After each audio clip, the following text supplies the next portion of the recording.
नमस्कार, स्वागत है आप सभी का हिस्ट्री 360 चैनल में। मैं रवि कुलरिया, हिस्ट्री लेक्चर राजस्थान से। आज के इस वीडियो में मैं रिव्यू करूंगा मिस्टर एम अब्दुल करीम की पुस्तक इंडियन हिस्ट्री का।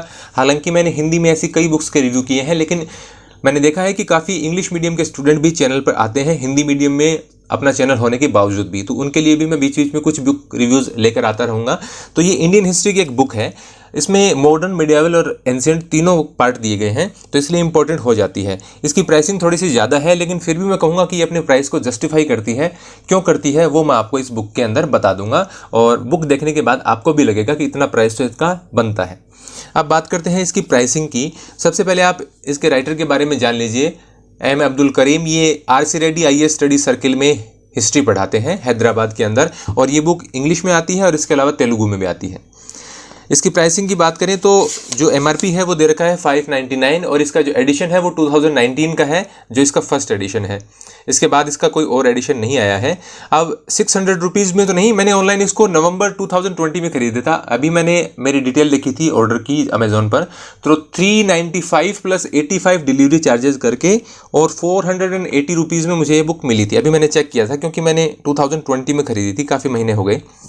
मैं रिव्यू इसलिए नहीं करता कि सारी बुक्स मैं पढ़ नहीं पाता, और बिना पढ़े रिव्यू करने से फिर मतलब गलत राय देना ठीक नहीं होता। तो मैं 6-7 महीने से बुक थी, लेकिन अभी लॉकडाउन में टाइम मिला है तो पढ़ी है। अब मैं बात करता हूँ टाइम वेस्ट किए बिना कि इसका कंटेंट कैसा है, किन एग्जाम्स के लिए इंपॉर्टेंट है। पहले मैं दिखा देता हूँ कितने पेज की किताब है। लगभग 650 पेज की है, 654 इसमें दिखा रहा है नीचे। और इसका कंटेंट दिखाने से पहले मैं इसकी पेज क्वालिटी दिखा देता हूँ आपको। बहुत ही शानदार पेज क्वालिटी है, इसकी प्रिंटिंग काफ़ी बढ़िया है, और इसमें जो इमेजेस दी गई हैं वो बहुत ही अच्छी हैं, बहुत मतलब कह सकते हैं HD क्वालिटी के हैं। जैसे आपको मैं दिखाता हूँ कुछ इमेजेस, साथ साथ आप देखते जाएंगे। ये देखिए, एक क्लोज लुक आप इनका लीजिए, बहुत ही HD क्वालिटी की, जैसे आप वॉलपेपर वगैरह देखते हैं फ़ोन के अंदर, उस प्रकार की इमेज क्वालिटी है इसकी। तो अच्छा लगता है बुक को पढ़ने में, और इसके फ़ॉन्ट वगैरह की साइज़ भी बिल्कुल सही है। प्रिंटिंग और पेपर क्वालिटी जैसा कि मैंने आपको बताया बहुत ही शानदार है, और इसमें ये जो इमेजेस हैं HD क्वालिटी की, ये 4 चांद लगा देती हैं। तो बुक देखने में बहुत सुंदर है, और इसकी पेपर क्वालिटी और ये बुक कलरफुल है, इसके कारण ही ये थोड़ी महंगी है। इसके कारण ये 400-500 रुपये तक मिलती है।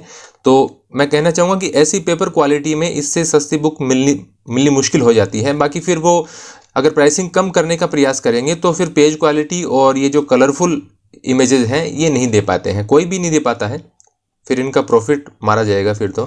अभी बात करेंगे कि इसका कंटेंट कैसा है, किन एग्जाम्स के लिए इंपॉर्टेंट हो सकती है।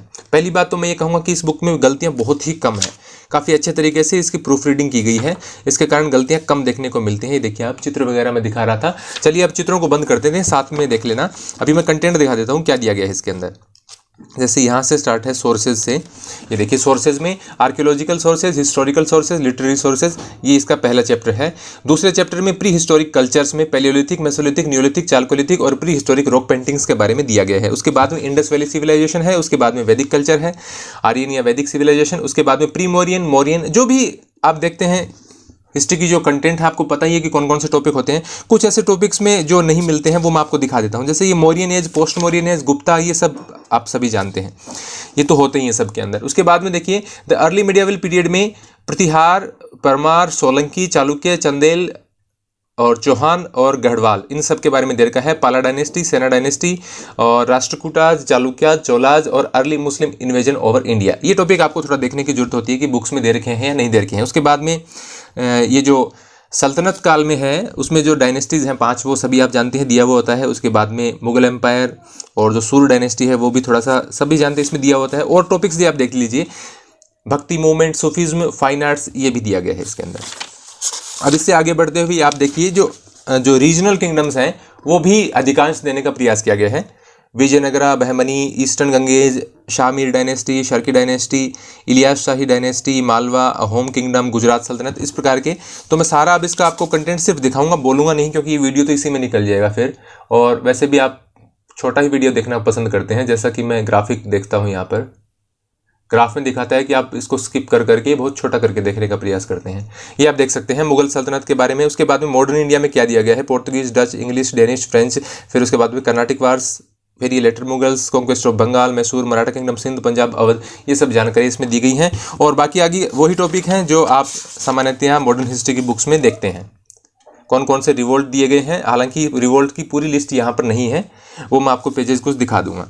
अब आगे बढ़ते हैं और मैं आपको कंटेंट दिखाता हूँ कैसा है। हिस्ट्री में कुछ टॉपिक्स ऐसे होते हैं, जैसे मेडिएवल में अगर मैं बात करूँ तो यदि आप आर्ट एंड कल्चर और उनका जो एडमिनिस्ट्रेशन है उसमें आप कितना भी डिटेल में पढ़ लीजिए, कुछ ना कुछ आपको कम दिखाई देता है। इसके अलावा जो हड़प्पन सोसाइटी, हड़प्पन सिविलाइजेशन है और वैदिक सिविलाइजेशन है, इनके अंदर भी जैसे हड़प्पन तो बहुत ही, कितना भी आप पढ़ लीजिए, काफ़ी ज़्यादा मैटर, कई बुक्स में तो 50-50, 100-100 पेज में हड़प्पन सिविलाइजेशन मिलती है। तो उससे आप इसको कंपेयर करने लग जाएंगे तो आपको लगेगा कि ये पॉइंट कम है या ये जो फैक्ट है वो मिसिंग है। तो आपको ये तो सोचना होगा कि ये तीनों काल के लिए एक बुक आती है, तो उस हिसाब से थोड़ा सा एडजस्ट आपको करना पड़ेगा। तो जानकारियाँ इसमें बहुत अच्छी दी गई हैं और कुछ ऐसी जानकारियाँ मिलती हैं जो काफ़ी बड़ी बड़ी और अच्छी अच्छी बुक्स में नहीं मिलती हैं। लेकिन फिर भी मैं कहूँगा कि वह बहुत जगह ये लगता है कि फैक्ट्स कम हैं या कुछ जो कॉन्सेप्ट वाली बातें हैं जो NCERTs में हम पढ़ते हैं वो इसमें मिसिंग हैं, तो वो थोड़ा सा आपको दिखेगा। किसी भी बुक में, जो भी आप बुक लेंगे 3 काल के लिए इस प्रकार की, या तो फिर आपको बिल्कुल फैक्ट वाली बुक जैसे हिंदी में आर्य आती है वैसी बुक्स लेनी होती हैं। अगर थोड़ा सा आपको डिटेल भी चाहिए और फैक्ट भी चाहिए तो एक ऐसी बुक मिलना मुश्किल है। फिर अगर ऐसी बुक बने भी गई तो वो 1000 पेज से ऊपर ही होगी। ये 500-600 पेज की बुक में वो कंप्लीट नहीं हो सकता। इसमें आपको मैं मेसोलिथिक, नियोलिथिक कल्चर के कुछ टॉपिक्स दिखा देता हूँ, थोड़ा सा आपको हड़प्पन सिविलाइजेशन दिखा देता हूँ।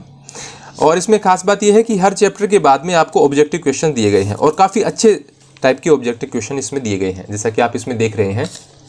हिंदी में ये बुक नहीं आती है, कमेंट करके आप मत पूछना चाहे, ये सिर्फ तेलुगु और इंग्लिश में आती है। ये इंडस वैली सिविलाइजेशन है और इसमें आप देख सकते हैं जो बेसिक जानकारी हैं वो बहुत अच्छे तरीके से दे रखी हैं। ये आप देखिए किस किस सिटी को किस किस ने एक्सकेवेट किया, वो भी जानकारी इसके अंदर दे रखी है। ये जो इमेजेस आप सभी बुक्स में देखते हैं। अब इसमें आप जैसे इसमें ट्रेड एंड कॉमर्स देखना चाहेंगे हड़प्पन सिविलाइजेशन में, तो आप एंशिएंट इंडिया की कोई अलग से बुक होगी आपके पास बड़ी बुक, उससे कंपेयर करेंगे तो आप सोचेंगे ट्रेड एंड कॉमर्स में जो दिलमुन नहीं दे रखा, मगान नहीं दे रखा, यानी बहरीन और ओमान वाली बातें नहीं मिसिंग आपको मिलेंगी। तो इस प्रकार आप हर चीज़ को उससे कंपेयर करने लगेंगे तो आप इस बुक को से सेटिस्फाई नहीं हो पाएंगे। तो इसी में मैं आपको साथ साथ और पेज दिखाते हुए ये बता ही देता हूँ कि किन एग्जाम्स के लिए इंपॉर्टेंट हो सकती है। यदि आप UPSC में हिस्ट्री ऑप्शनल आपका है तो आपको इस बुक के साथ नहीं जाना है। GS में भी मैं कहूँगा कि आपके लिए ज़्यादा इंपॉर्टेंट नहीं है, क्योंकि बहुत सारी जो कॉन्सेप्ट वाली बातें हैं आप NCERT से जो सीख सकते हैं वो भी आप इससे पूरी नहीं सीख पाएंगे। इसके अलावा नेट JRF के लिए या असिस्टेंट प्रोफेसर के एग्ज़ाम के लिए या PGT के लिए भी मैं कहूँगा कि आपके लिए ये बुक सफिशिएंट नहीं होगी। बुक मैं ये नहीं कह रहा कि ख़राब है, बुक बहुत अच्छी है। 665 पेजेस में जो ये शामिल कर सकते थे, जितनी अच्छा प्रिंटिंग मटेरियल और इसकी इमेजेस दे सकते थे वो इन्होंने दी है राइटर ने। लेकिन फिर भी आप जो नेट JRF के लिए, PGT के लिए, UPSC के लिए या असिस्टेंट प्रोफेसर के लिए जो चीज़ आपको चाहिए वो आपको इस बुक में नहीं मिल पाएगी। आपको बहुत सारी कमी लगेगी, फिर आप हर काल के लिए अलग बुक ढूंढेंगे और इसको भी पढ़ेंगे, उससे कोई फ़ायदे वाली बात नहीं है। तो मैं आपको कहता हूँ कि यदि आप TGT के लिए जा रहे हैं या सेकेंड ग्रेड में आप सोशल साइंस में आप हिस्ट्री का जो पोर्शन आता है उसके लिए जा रहे हैं, या आप कोई स्टेट में जो SI के एग्ज़ाम होते हैं उसके लिए जा रहे हैं, तो उन प्रकार के एग्जाम के लिए, या पुलिस कांस्टेबल का एग्जाम है, या उस प्रकार के एग्जाम यानी जिसमें GK के तौर पर हिस्ट्री आती हो, उसके लिए आप डेफिनेटली जा सकते हैं। TGT वगैरह के लिए आप डेफिनेटली इस बुक को यूज़ कर सकते हैं, काफ़ी अच्छी बुक है।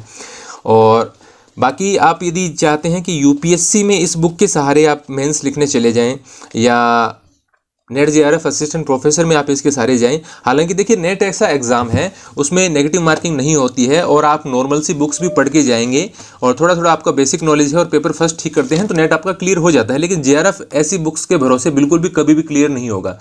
और असिस्टेंट प्रोफेसर वगैरह तो बहुत हाई एंड एग्जाम होते हैं, उसके लिए तो बिल्कुल भी नहीं सोच सकते। तो आप PGT या PGT से ऊपर के स्तर के जो एग्जाम है उनके लिए आप इस बुक को कंसिडर नहीं करेंगे। उससे नीचे के स्तर के जो एग्जाम है उनके लिए आप डेफिनेटली इस बुक को कंसिडर कर सकते हैं और बहुत ही अच्छी बुक है। यदि आपको वीडियो अच्छा लगा है तो लाइक जरूर कीजिए। यदि आपको बुक रिव्यूज़ और मेरे टीचिंग वीडियोज़ अच्छे लगते हैं तो आप लाइक और कमेंट करके बता सकते हैं कि आपको कंटेंट कैसा लगता है। आप प्लेलिस्ट भी चेक कीजिए कि मैं जो टीचिंग वीडियोज़ बनाता हूँ वो आप तक पहुँच पा रहे हैं या नहीं पा रहे हैं, या मुझे और किन टॉपिक्स पर वीडियो बनाने चाहिए। तो आप ऐसा ही सपोर्ट करते रहिए, मैं बुक रिव्यूज़ और टीचिंग वीडियोज़ लेकर आता रहूँगा। धन्यवाद।